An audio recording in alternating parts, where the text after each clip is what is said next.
What's up, people? How y'all doing today? My name is Danon, and of course, I'm sitting here with my beautiful wife, Linetia. and we are Team Tasby. Look, today we have such a great episode, such a great, amazing show.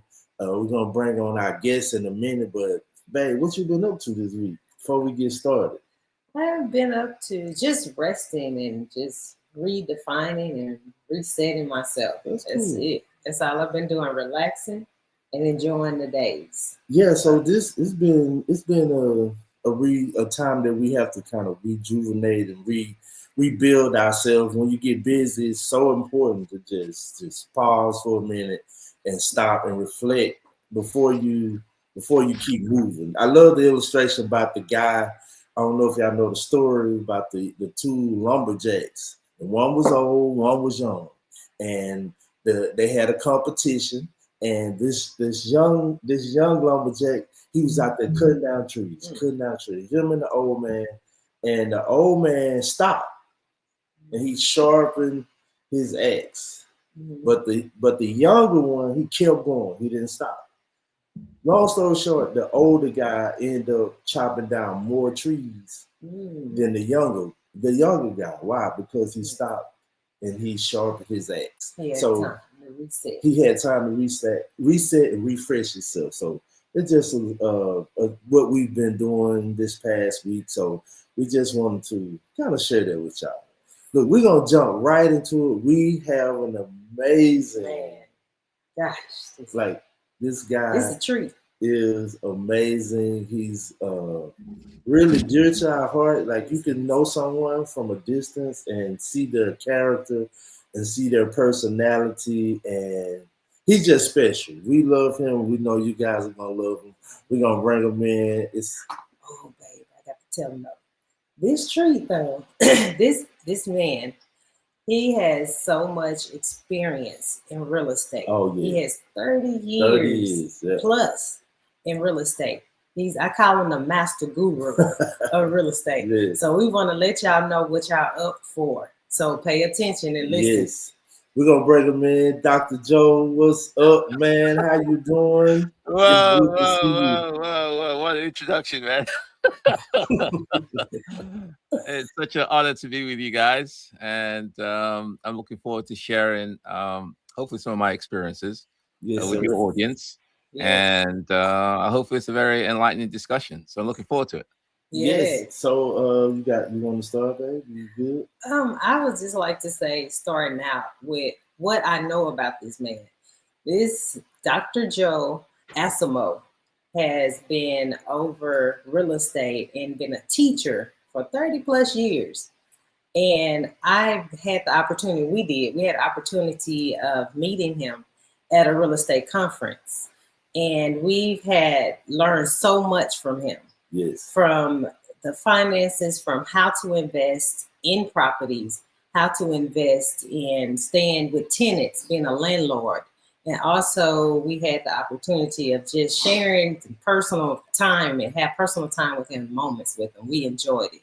So I I, like to I say would that. I would like to add how to invest in people. Oh, That's yes. that was one of my biggest takeaways.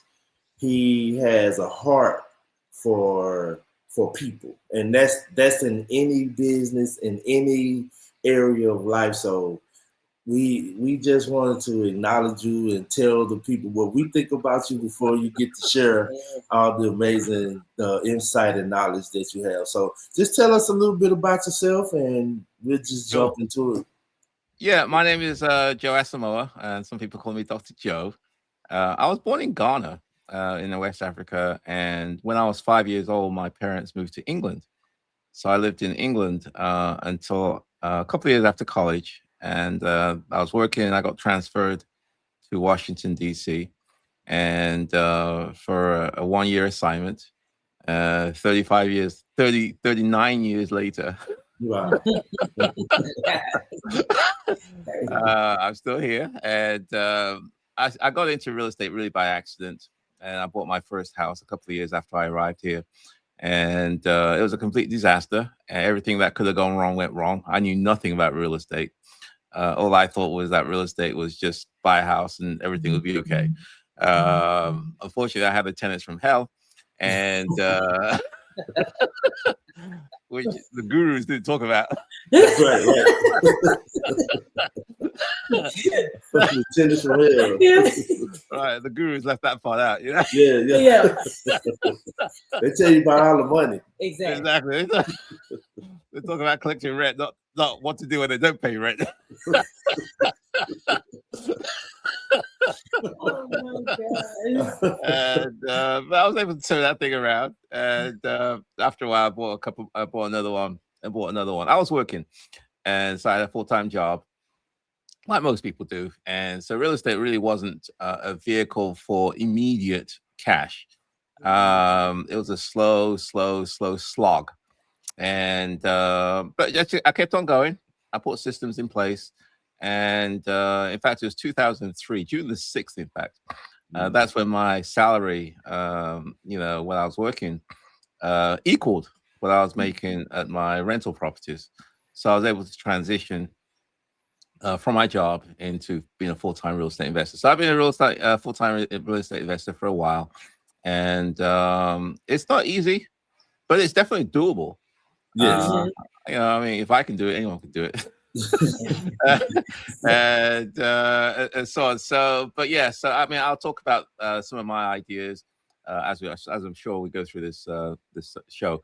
But essentially, that's who I am. I buy, renovate, and keep my homes. I don't usually sell them. I truly believe in the power of long-term holds. I truly believe in the power of real estate. I'm based in the Washington, D.C. area. So all my investments are in the DC area, the nation's capital, and real estate has done well for me. And I've been through 7 cycles, business cycles. So I have an idea how these things shake out. Yes. And what I do, I think it works. Yeah. So one thing I would want to know, how have you able to maintain such longevity through the ups and downs, through the stock market, through the economy? Like, I know you've seen a lot. What are some things that you could share with us that may that I know we may have not seen dealing with real estate or just dealing with life and the economy? What are some things you've learned along the way? Sure. One thing I've learned is that fads come and go. What's hot today is cold tomorrow. But there are certain fundamentals that don't change, and if you're a landlord, if you believe in real estate, if you're in what we call an appreciating market, some markets are appreciating, which over time prices tend to increase in value. And so if you're in one of those markets, then the key is just to be around, is to buy it and hold it, and you're going to go through some ups and downs. But the fundamentals as landlords, tenants always want to live in a decent house, in a decent area, and want to rent from a decent landlord. Those fundamentals don't change. I don't think you're going to find, and I do a lot of Section 8s, and that has been a key to my survival. You said Section 8. Section 8. Yeah. Some people scared of that, man. They hear Section 8, they get scared. Section 8, you know how it is. The dreaded Section 8 tenant. You collect your rent with a gold gun, with a holster, a bulletproof vest. That's Section 8. You run out of that, you get cursed out of the house. They run you out. Yeah, right. That's Section 8. Now that's the stereotype of Section 8. What I found is that, yes, there are people like that. However, there's a lot of people that are not like that. Yes. There's a lot of what I call tier 1 tenants. These are tenants that are no different than you and I. They don't want to be shot at no more than you want to be shot at. Right. Yeah, exactly. They have the same goals for their family and their children, like you do. They want to rent in a decent house, just like you do. They want to live in a decent neighborhood, just like you do. They don't want to live with slumlords. They want a decent landlords. I mean, just like you do. Right. So when you go down to when you really dig down, you find out a lot of these tenants are no different than you and I. And the main difference is that they don't have any money or much money, because that's the reason why they're on the program. But in terms of aspirations, goals for their children, especially and their families, it's really no different than you and I. And so those families will not live anywhere. Those families will not live in any house. And those landlords are very picky on the type of landlords they want to rent from. Okay. So those are the fundamentals that don't change. Okay. So what I realized is that if I focused on buying houses in areas where these families want to live in neighborhoods, first of all, neighborhoods where, let's just put it this way, they know where they don't want to live. Yeah. Correct. More so than where they do want to live. Okay. They just know that they don't want to be in certain areas. Okay. Certain parts of town, certain neighborhoods, they just don't want to be there because it's just too much trouble, it's too much problems. They don't want their kids exposed to negativity and so on. So they have a good idea where they don't want to live. And therefore I don't buy there. Okay. Because if I know if I bought there, I wouldn't attract them. Right. It doesn't matter how great the house is. It's just that the neighborhood just won't support where they want to be. So the location is the key, because that trumps everything. You can have a great house, but if the neighborhood is not that great, then people aren't going to want to. The type of tenant that I'm looking for, they don't want to be there. Then the next thing is the house itself. I mean, it doesn't have to be the perfect home. It just has to be a decent home. And then me as a landlord, if something goes wrong, I fix it. If every Mother's Day I send my tenants bouquets of flowers. Every Christmas I send them gifts. If the kids get A's at school, I give them $50. Wow. And we give all our tenants a free vacation. How about that? Wow. What we signed up? I know. I'm like, exactly. Can we be a tent? Can we be a tent? So what I'm getting to is that tenants, what I found with Section 8 tenants anyway, is that they tend to stay longer. And the reason why they stay longer is because, let's say you're in a $2,000, $3,000, $4,000, $5,000 neighborhood, let's just say, but your portion of the rent may be $200, $300, $400, $500. Okay, so if you're in a, let's just say, a $3,000 neighborhood, and your rent is $500, okay, how long are you going to stay there? I'm gonna stay there until I'm comfortable, I'm safe. Yeah, as long as so your goal is to want to stay there. You want stability, and you're probably more likely to stay there longer. Most of my tenants stay longer. My longest tenant is 29 years now. Wow. And I have 20-year tenants, 22-year tenants, 25-year tenants, 18. And that's not to brag or anything, because that's not the point. The point is that I don't have the turnover that a lot of other landlords have. And turnover as a landlord is very, very expensive, because the place is going to be vacant. You have no money coming in. You got to paint the house again. You got to clean the house again. You got to advertise again. You got to go through all that ritual, which is very expensive. So if you can avoid those costs, then that cash flow stays in your pocket. Okay. And so that's the important thing, is that you have less turnover. And also although the rent may be $3,000 and the tenant's paying $500, you are guaranteed $2,500 a month coming in. As long as that tenant's in there, that money's coming in.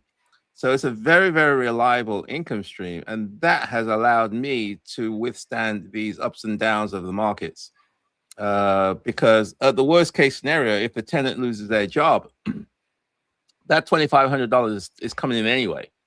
In fact, if they've lost their job, they can go to the housing authority and get their rent reduced. So it may go down from $500 maybe to $200 or $250, and therefore my portion goes up from $2,500 say to $2,750. Wow. So what it means is that you are able to withstand market downturns because your income stream is very reliable. Whereas if you rent to a market tenant, if they lose their job, you may not get your rent. Okay, because they can't pay you, and there's really nothing worse than having a great tenant who can't pay you. Can't pay. Yeah. I mean, they're good, they're nice people. Right. Yeah. They just can't pay you. Right. Yeah. Yeah. Yeah. How long is that gonna last? You know. Yeah. You can't. You Yeah. can't do it. You can't do it. So, you know, that's the so you talk about longevity. These are some of the factors as to how I've been able to survive through these market cycles. Is because I have I've chosen the Section 8 program by choice. I'm a good landlord in order to keep that income stream consistent. The Section 8 program essentially guarantees you a baseline income regardless. And if you're a good tenant, if you're a good landlord, you tend to have these tenants stay longer. Mm. Okay. And I mean, I love being a landlord. I know, it sounds crazy. I love being a Section 8 landlord. How about that? Yeah. Yeah. Yes. I'm not crazy. I'm not crazy, you know. Right. I love this business because it's allowed me to obtain financial freedom. Yeah. It's allowed me to. I mean, the first house I bought, the one I talked to. I mean, I bought that thing for $47,000 in Washington D.C. When I bought it, people were saying I was paying too much. Mhm. And now that house is what, $750,000. Wow. Wow. Yeah. And I mean, that's what appreciation does. It does. And and all that time, most of that income has been Section 8 tenant income. And I've got home equity lines on that house, which has allowed me to tap into that equity to buy more houses. Mm-hmm. Mm-hmm. Mm-hmm. So when I first bought that house, after all the trials and tribulations with the tenant from hell, I was making $50 in cash flow. Okay. Wow. When I first bought it. $50. After all the hell I was going through, I was making 50. If all the stars aligned, You was making $50. and the tenant paid me, which they were at first. Oh, Yay. If all man. the stars are aligned, and the tenant paid, I would make $50. Right. Oh my gosh. So most people would say, "Why are you doing that? Why are you buying the? It doesn't make any sense. $50. What's that going to do?" But 35, 40 years later, it's paid off. It's $750,000. The rent is $4,700. So it's generating cash flow. It's generating income, but it started off with $50. Mm-hmm. $50. Okay. So you can start small. You can start small as long as you have a long-term view. Yes. Real estate tends to work over the long haul, Yes. not the short haul. Yeah. That's on top of the tax benefits and all the other things, like you can tap into the equity to do things as well. Yes. Well, we have a question. You was talking about the investment and how you left your job and going from there. I'm pretty sure real estate sets you up where you can spend more time with your family. So my question is, in your marriage, how has being married impacted your real estate journey? And what does alignment between your spouse really looks like when you're building together, wealth together? Sure. We've been married 32 years. Wow. Congratulations, man. So it is. I'm 32 years. Wow. We trying to catch up. That's a whole nother podcast. That's a whole other discussion. But next time around, I'll bring my wife on so she could give her side of the story. But I mean, marriage it's fantastic if you have the right partner. Yeah. Because you can swim in the same direction. You're both going towards a common goal or common goals, and and that's very helpful. You have somebody who has got your back. Somebody when things aren't going right, which they don't always, as I'm sure you know. Right. Yeah. You know, on the business side, it's good if you have somebody who you can confide in and talk to, and you know, they can give you their take, you know, and bounce ideas with. So that's from that perspective, it's helped me. My wife, she's just like myself. She had a regular job, and now she has her own business. She has a staging business, so she stages homes for real estate investors, homeowners, brokers, realtors, and things like that. So she has her own business, and so it's kind of complementary business in the sense that we're kind of both in the real estate. She stages some of my homes as well. That's pretty cool. That's though. an insider. That's exactly. So I get the friends and family rate for that. But yeah, it you know, we have quite a few things in common, but we're different. She's more of conservative, you know, not as she's more risk averse, where I'm more okay with taking risk. You know, she's more behind the scenes as opposed to being in front of the camera. That's why she's not here. You know, she's sort of more cautious and doesn't like to be in the limelight. And I don't have a problem being in front of the camera, in front of people, in front of audience. So we're different in that perspective. So it can kind of give some balance, if you want to call it that way. And you know, I mean, yeah, like any marriage, you go through challenges. Yes. But we are able to work through them. Yeah. You know, we've decided this is what it is. You know, we're not going anywhere. She's not going anywhere. I'm not going anywhere. So, so we have to work it through. You know, we've got 2 kids. And so we have, you know, yeah, it's one of those things where you sit down, you communicate, you sort of realize what's important and what's not important. You know, and you know, and focus on that. She's not materialistic. I'm not really materialistic. You know, we don't get caught up on nonsense. Yes, that's really good. It's silly, you know, because it doesn't mean anything at the end of the day. You know, what's important, you know, your health, your family, you know, spending quality time together, understanding exactly, you know, what's important. And we both enjoy travel. So we do a lot of travel. We just came back from a cruise last week. That's what I was just about to ask you. I was going to ask you about that. How did that go? Because we did talk to you. Yeah, while you were still stuck in the destination. Yeah, so we went on a cruise to it was a Caribbean cruise. So we started off in San Juan. So we flew from here to San Juan in Puerto Rico, and there's a 7 days, 8 nights. Sorry, 8 days, 7 night cruise. Went to 5 different islands: St. Kitts, St. Vincent, Antigua, St. Martin, and Barbados. And went to all those different places. I took my daughter with us, so she came with us, and so we enjoyed that. Our goal is my goal anyway is to go to at least 5 different countries this year. Yeah, that's amazing. That is. So don't want next in 3 weeks we're going to Ghana for 3 weeks. So that's number 2. Yeah. 3 more after that one, you know. So yeah, so I mean that's what's important.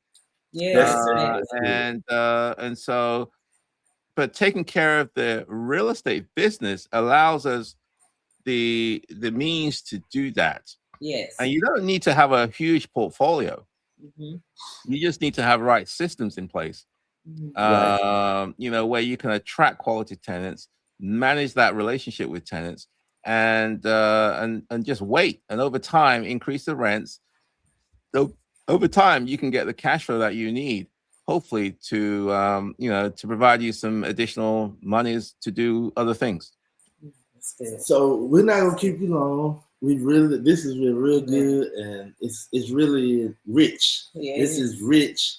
What I want to ask is, what advice can you give couples that's looking to get into investing, get into the real estate, Section 8, everything you've been talking about. What advice can you give married couples to start that? I think it starts on different levels. First of all, it starts with goals. Okay, priorities, and work on yourself, work on both of yourselves, and what's important, and make sure you have a common vision. Some people, it's all about cash today. Yeah. Okay, and some people, because you have to take care of your cash needs. I mean, the electric bill will still come. Right. Yeah. Oh, yeah. So you got to take care of your cash needs, and that could be, through a side hustle, through a job, or whatever it is, because you got to take care of that. Otherwise, you'll be chasing that. Because you got to take care of your cash needs. Now, in our case, we had jobs. Right. So our immediate cash needs were taken care of by our jobs, which gave us the time to buy real estate and make the $50 cash flow, and not have to live off the $50 cash flow. Right. Because our expenses were taken care of for the most part by our other jobs. Does that make sense? Yeah. And because if I didn't have that job, then I couldn't do buy and hold making $50. Right. Because you got to do other strategies, which is more cash based. The flips, the wholesaling, and things like that, which gives you chunks of cash. Okay, so it depends on where you are. That will determine what kind of strategy is the most interesting to you, which makes the most sense as a couple. Okay, and how risk averse or you both are. How much cash do you have? Because you do need cash. You need money to do this thing. So that's number one: is sort of work on yourself, identify your goals, your needs, your risk tolerances level. Then you pick a strategy that makes the most sense. In my case, it was buy and hold. Okay. I kind of stumbled onto Section 8, but now I realize that Section 8 is absolutely the key for my success, which I talked about earlier on. So you then pick on the strategy. In my case, it was buy and hold through using Section 8. Then the next thing is, I've been doing this for about 35 years, let's just say. But this couple, your sample couple, have just started. There's a lot of experiences, mistakes that I've made. A lot. Okay. There's no need for you or this new couple to make the same mistakes that I've made. Okay. To me, it makes more sense to find someone like me or find somebody who's experienced, who's successfully doing what it is that you want to do. Yes. Okay. So if you want to do Section 8, you find somebody local or whoever who's doing Section 8, who's successfully doing it. Because there's a difference between people doing it and people successfully doing it. Right. Okay. And don't get too caught up on, TikTok and, because it's all exactly. I'm talking about people who are real.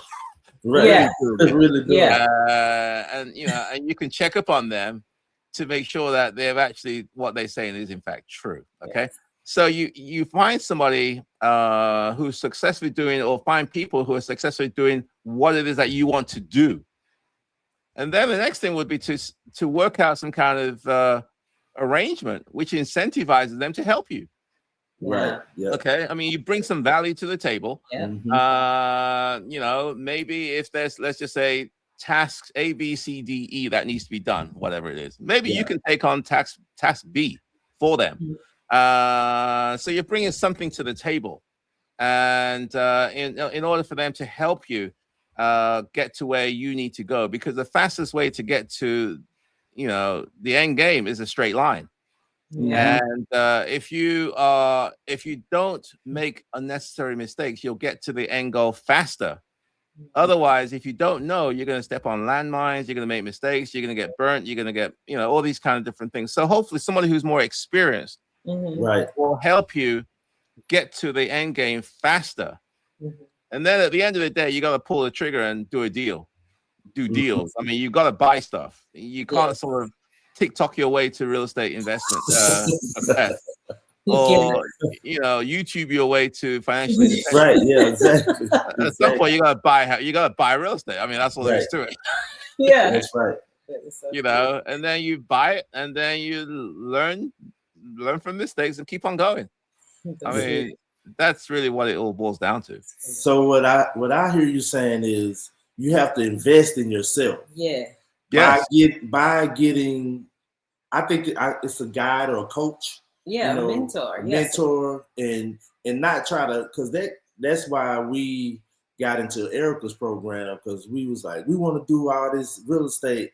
And I told her it's going to take us 10 years to figure this out. So we invested in ourselves. We got into her program. We did all the necessary things that we needed to do.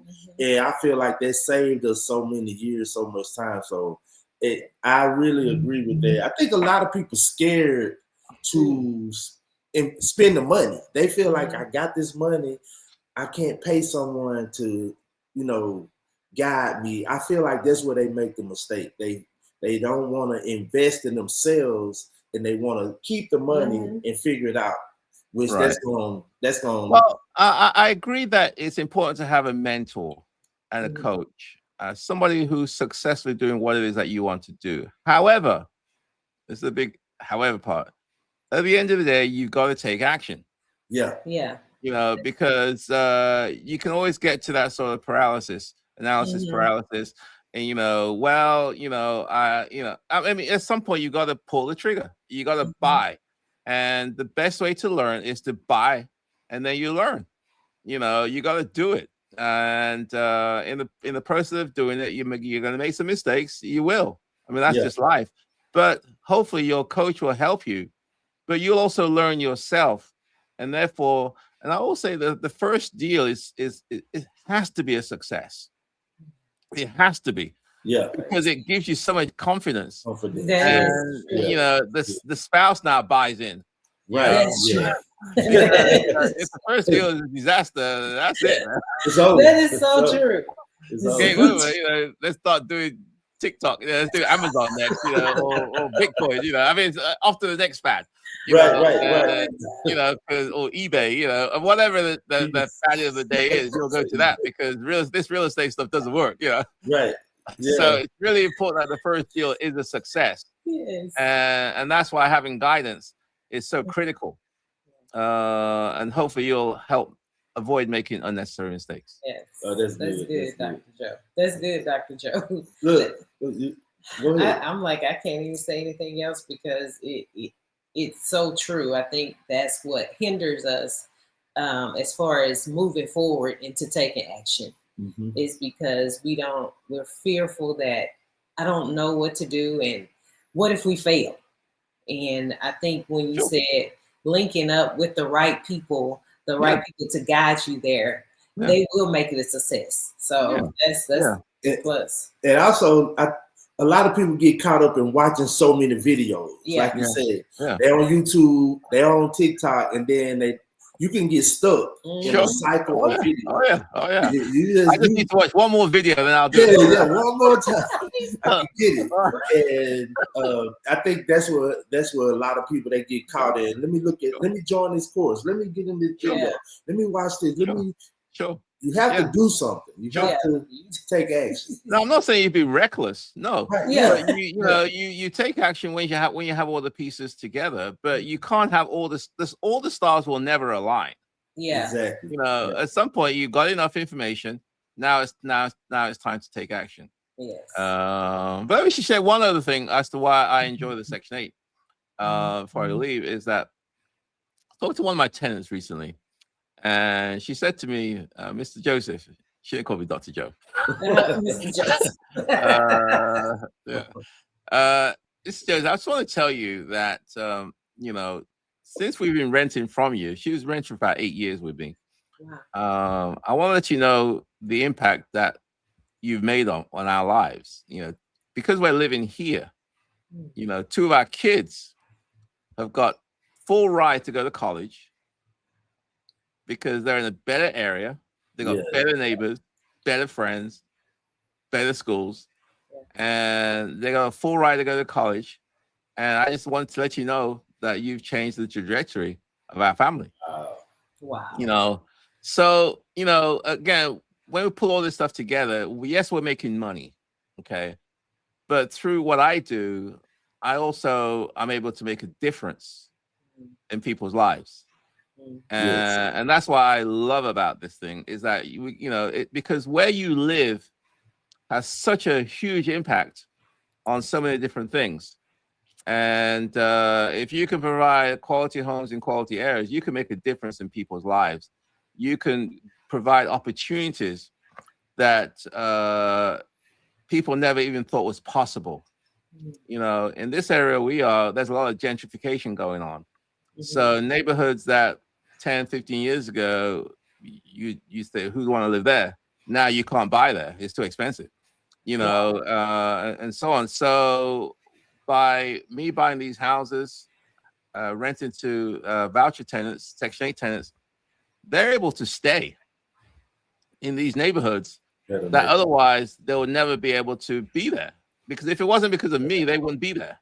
Yeah. And so now they are a beneficiary of gentrification, as opposed to a casualty of gentrification and things like that. So there's so much that is possible if you do it right, have the right support system, have the right spouse, have the right community you're part of, have the right systems. There's so much that we can do, that we can make money for ourselves, for our family, but also we can make a huge difference for our community as well. That's good. That's good. Well, Dr. Joe, we're not gonna keep you. Please tell everyone where they can find you, where they can follow you or check you out on your social media platforms. Sure. I'm on Instagram. I'm also on Facebook. Dr. That's at Dr. Joe Asamoah, JoeAsamoah. That's my last name, JoeAsa. Well, Dr. Joe Asamoah, Joe Asamoah. You can reach me there. And every Wednesday I have a live stream, and where I talk about real estate. It's free. Join us. I talk about different subjects. And join my travels. I'll be going to Ghana in about 2.5 weeks, and I'll probably do some live stream from there as well. So check me out. But hopefully I can sort of encourage you to take action. Man, thank you so much, man. We really appreciate you. Yes, we really appreciate you. Next time around, I'll have my wife here. Oh, it's cool. Tell her we said hey. Yes. All right, man. Thank you so much. Thank you, sir. Okay. All right, bye-bye. Okay. Okay. All right, y'all. That was Dr. Joe. We really had a great. What was that, man? That was good, right there. Man, I took so much in. I was like, action, take action. Action. Nothing else. I like Section 8. That kind of gave me a different perspective on Section 8. Not because we grew up thinking. Oh, Section 8 is like you said, somebody you got to go to your tenants with a holster, a gun, and but just giving people that want a better living quality of life. Yeah, and I think even the impact, him mentioning about the impact that he has made on his tenants with giving their generation, the next generation, the opportunity to explore new adventures as far as going to college and getting full scholarships. That was what got me, the impact that you don't realize you're actually using or you're actually doing for the community and the tenants that you have. That's a different mindset, because a lot of people just in it for. Of course you want to make money, but to, like you said, have an impact on someone's life, their family, their kids. Their legacy, that's amazing to me. So good. Look, thank you guys so much for tuning in to Team Tasby. Y'all stay tuned. We love y'all. Peace. Bye-bye.